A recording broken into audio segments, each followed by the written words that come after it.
Halo semuanya, Assalamualaikum warahmatullahi wabarakatuh. Bertemu lagi dengan Miss Tuti dalam pelajaran sosiologi. Nah, dalam rangka pertemuan kita hari ini, kita akan membahas mengenai materi yang udah kita pelajarin kemarin-kemarin. Nah, pelajaran kemarin itu ada dua bab, yaitu mengenai permasalahan sosial dan kelompok sosial.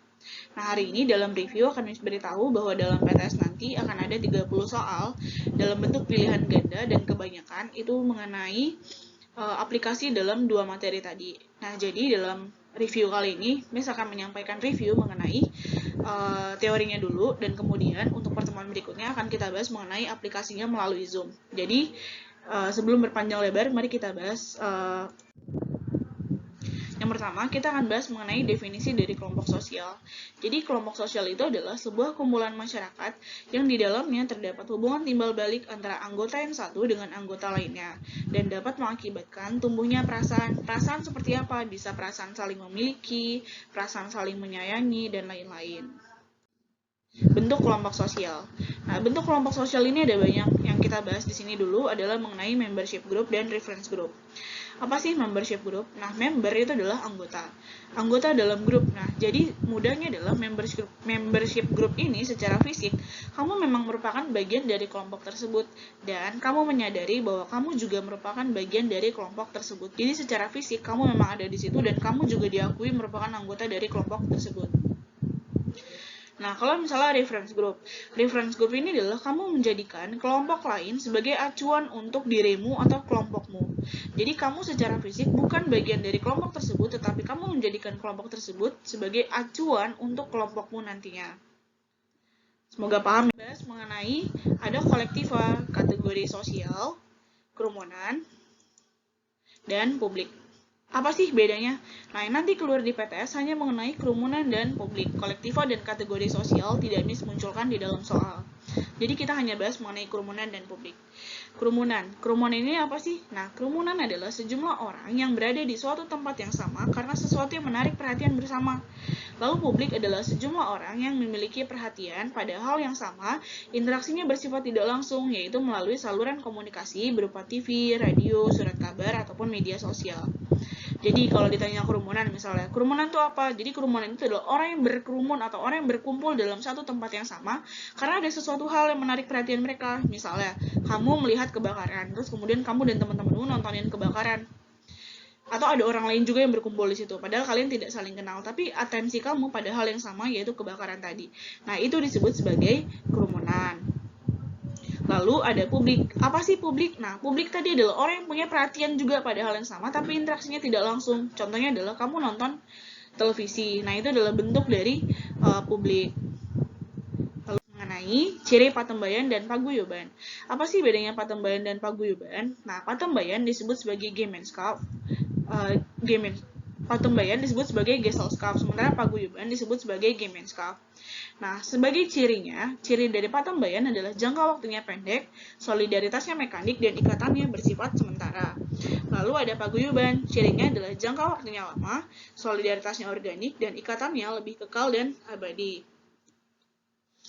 Cara mengingatnya gimana? Nah, patembayan biasanya terjadi pada masyarakat yang tinggal di wilayah perkotaan, sementara paguyuban adalah ciri dari orang-orang yang biasanya tinggal di wilayah pedesaan. Untuk memudah mengingatnya seperti itu. Kita bahas mengenai kelompok okupasional dan kelompok volunteer. Volunteer, apa sih volunteer? Nah, volunteer ini adalah sukarelawan, kalau di bahasa kita sehari-hari. Nah, kelompok volunteer ini adalah kelompok yang pembentukannya dilandasi kepentingan primer atau sekunder yang belum terpenuhi di masyarakat.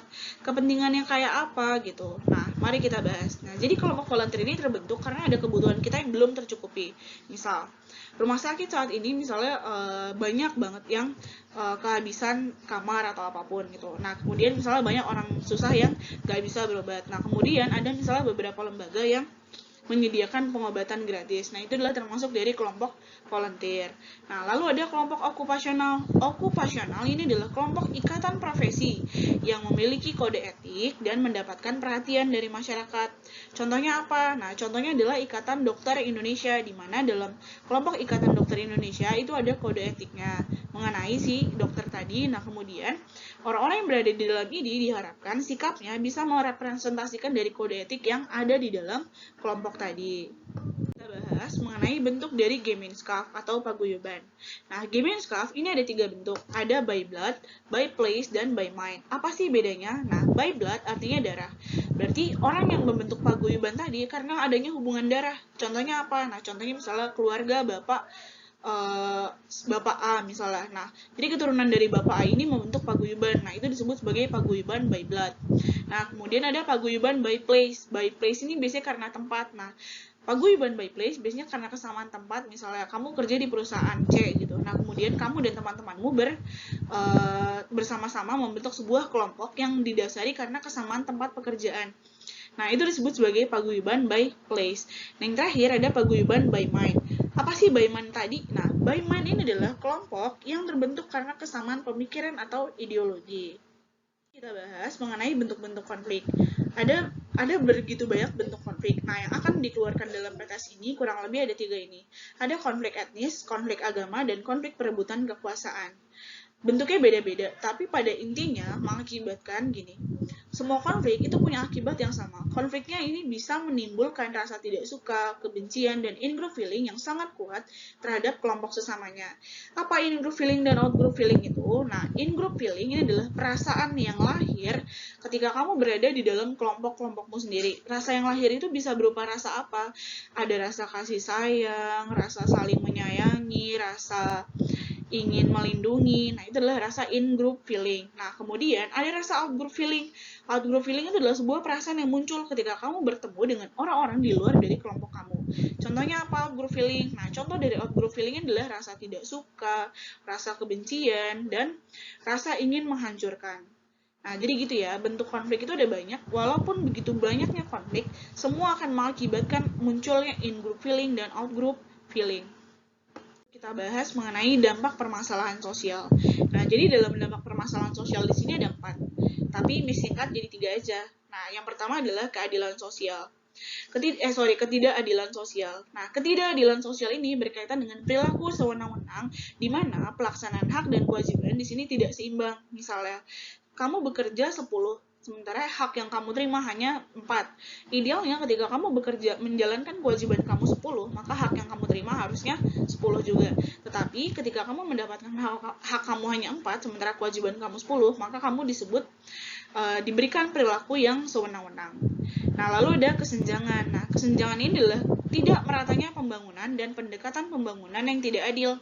Kesenjangan lekat dengan kemiskinan dan kriminalitas. Jadi, dalam kesenjangan itu akan memunculkan yang namanya kemiskinan dan kriminalitas. Karena orang-orang yang tadi tidak diperhatikan tadi akan semakin miskin. Nah, orang miskin itu lekat dengan kriminalitas karena ketika dia sulit untuk memenuhi kebutuhan hidupnya, maka cenderung untuk melakukan tindakan kriminal. Nah, apa sih tindakan kriminal? Nah, tindakan kriminal itu adalah sebuah tindakan yang melanggar hukum pidana. Nah, sampai di sini dulu reviewnya. Semoga videonya bisa mencerahkan bagi kalian dan membantu kalian dalam memahami materi-materi untuk PTS nanti.